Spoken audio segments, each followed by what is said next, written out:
Halo semua, salam sejahtera Malaysia, tuan-tuan dan puan-puan. Baru-baru ini kita melihat di media sosial tular satu situasi ataupun tular satu berita. Sekali lagi nama Menteri Besar Kedah Muhammad Sanusi disebut di dalam berita ini. Pasti Anda juga sudah mendengar berkaitan dengan nama Sanusi yang mengetuk kepala seorang wanita. Pada akhirnya saudara-saudara, ada banyak kecaman yang diterima oleh Muhammad Sanusi. Tetapi di sebalik kecaman yang diterima, di sebalik situasi yang tular ini, adakah di sini Menteri Besar Sanusi memang bersalah? Dan kita menunggu respon dari pihak-pihak yang berkepentingan untuk menyuarakan perkara ini.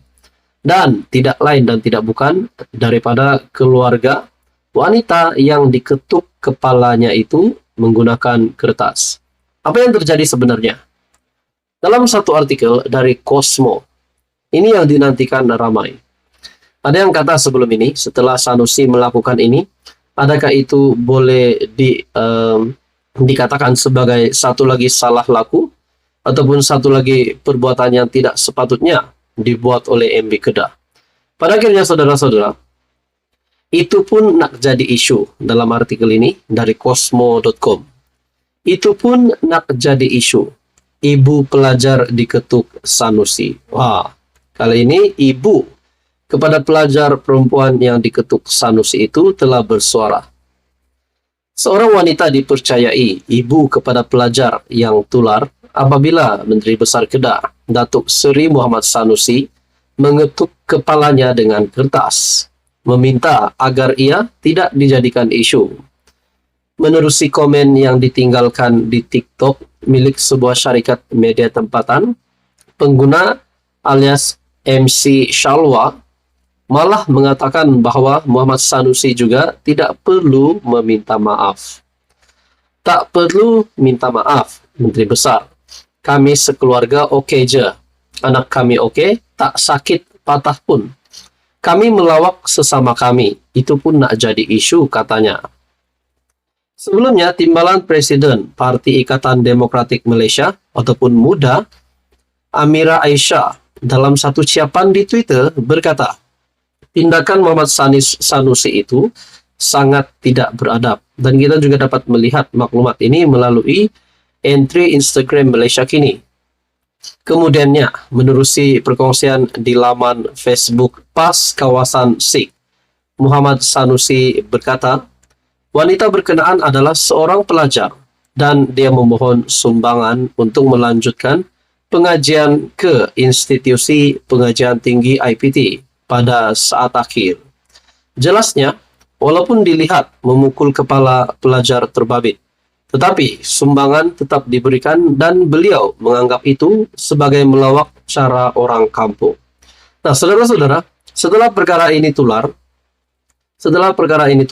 sudah pasti banyak spekulasi yang dibuat. Adakah relevan seorang MB Kedah untuk mengetuk kepala seorang pelajar? Dan seperti yang dikatakan oleh pimpinan MUDA, mereka sendiri menolak perkara ini. Tapi pada akhirnya ibu kepada pelajar wanita itu, ya sudah salah, wanita tersebut, pelajar tersebut telah menerima sumbangan. Tetapi adakah perkara ini boleh diterima oleh rakyat Malaysia, terutamanya rakyat di tempat di mana Sanusi menyumbangkan ataupun memberikan sumbangan itu. Jadi saudara-saudara, ini menimbulkan banyak tanda tanya. Adakah Sanusi di sini bersalah? Walaupun ibu kepada pelajar wanita itu sudah pun membuat pengakuan, tak perlu MB minta maaf. Tapi kepimpinan lain pula ada menyatakan bahwa MB Kedah tidak patut melakukan begitu. Saudara-saudara, menurut Anda, apa komen Anda? Teruskan bersama di dalam channel ini untuk info yang seterusnya. Mohon bantu channel ini dengan menekan butang like, share, dan juga subscribe. Tuan-tuan dan puan yang amat dihormati sekalian, baru-baru ini tular, kononnya terdapat beberapa ahli parlimen Barisan Nasional yang akan meletakkan jawatan untuk memudahkan ataupun untuk supaya pilihan raya kecil akan diadakan sekiranya mereka melepaskan jawatan sebagai ahli parlimen. Dan kononnya spekulasi ini, gerakan ini, ahli parlimen yang meletakkan jawatan itu akan meminta bantuan PN, dan PN akan menang di kesemua pilihan raya kecil ini, dan seterusnya untuk membentuk kerajaan baru lagi. Nah, saudara-saudara, satu ulasan dari syahbudin.com, tidak mungkin ada ahli parlimen BN berani letak jawatan. Saudara-saudara, baru-baru ini ada yang kata 10 MP BN akan meletakkan jawatan. Yang terkini pula adalah 7 MP BN. Persoalannya, kalau 20 MP BN sekalipun nak letak jawatan, kalau mereka sanggup untuk melepaskan jawatan sebagai ahli parlimen, mereka akan tetap lakukan. Tetapi sehingga hari ini, sudah hampir setahun, dari bulan 11 sehingga bulan Ogos, belum ada pun yang nak letak jawatan. Dalam artikel ini ataupun ulasan dari syahbudin.com, entah sudah kali yang keberapa, kini sekali lagi muncul perkabaran kononnya ada sejumlah ahli parlimen BN akan meletakkan jawatan dengan tujuan untuk menjatuhkan kerajaan perpaduan. Kali ini dikatakan ada seramai 7 MP BN akan berbuat demikian. Diberitakan mereka akan meletakkan jawatan bagi membolehkan PRK diadakan, dan selepas ahli-ahli parlimen berkenaan menang semula, mereka akan segera bekerja sama dengan PN untuk menggerakkan pertukaran kerajaan. Walaupun tidak disebut identiti siapa 7 ahli parlimen itu, mereka terbabit difahamkan ialah 4 dari Johor dan masing-masing 1 dari Pahang, Sabah, dan sebuah negeri di sebelah utara. Memandangkan jumlah ahli parlimen BN hanya ada 30, 26 UMNO, 2 MCA, dan masing-masing 1 daripada MIC dan PBRS. Barangkali tidaklah terlalu sukar meneka siapa 7 ahli parlimen berkenaan.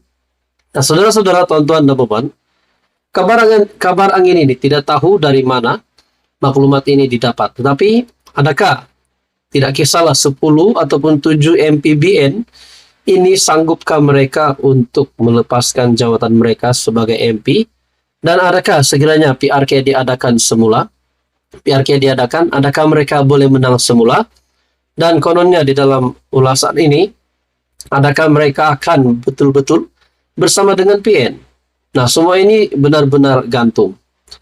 Saudara-saudara, sebagai respon awal kepada perkara itu, Presiden UMNO Ahmad Zahid mengatakan semuanya hanya kabar angin semata-mata. Kenyataan Zahid Hamidi itu boleh dikata hampir 100% adalah benar.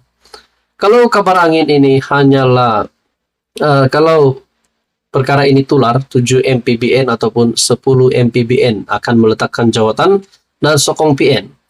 Tetapi Presiden ataupun pengurus CBN sendiri membuat pengakuan bahwa semua itu kabar angin. Maksudnya, musnah lagi cita-cita ataupun harapan Mahyadin dan Hadi untuk menjadi kerajaan. Dan yang peliknya, mereka sangat taksub, pembangkang, sangat taksub untuk menjadi kerajaan, sedangkan itu akan membuat ramai pelabur tidak senang untuk melabur kalau balik-balik tukar kerajaan. Sedangkan kerajaan hari ini, bagi saya, boleh diteruskan tanpa ada masalah pun. Padahal PRN baru-baru ini pun, PN tidak mampu menang 6-0. Walaupun memang tidak dapat dinafikan kemenangan kerusi banyak berpihak kepada PN, tetapi keputusan adalah 3-3. Dalam ulasan ini lagi, ahli-ahli parlimen berkenaan bukan saja masih sayang dengan status ahli parlimen masing-masing, malah mereka juga takut kalah jika bertanding semula. Selama ini hidup mati mereka dalam perjuangan adalah dengan menumpang nama UMNO, bukan atas kekuatan pribadi yang dimiliki. Pada akhir ulasan ini, sebaik berakhirnya PRN, banyak kerja harus mereka lakukan untuk memberi cabaran yang benar kepada PHBN dan Kerajaan Perpaduan dalam PRU 16. Ini adalah untuk PN. PN juga sebaik-baiknya tidak usah terpedaya dan memasang angan-angan lagi mahu menjatuhkan kerajaan di pertengahan penggal atau melalui tebuk atap sebagaimana dilakukan pada 2020.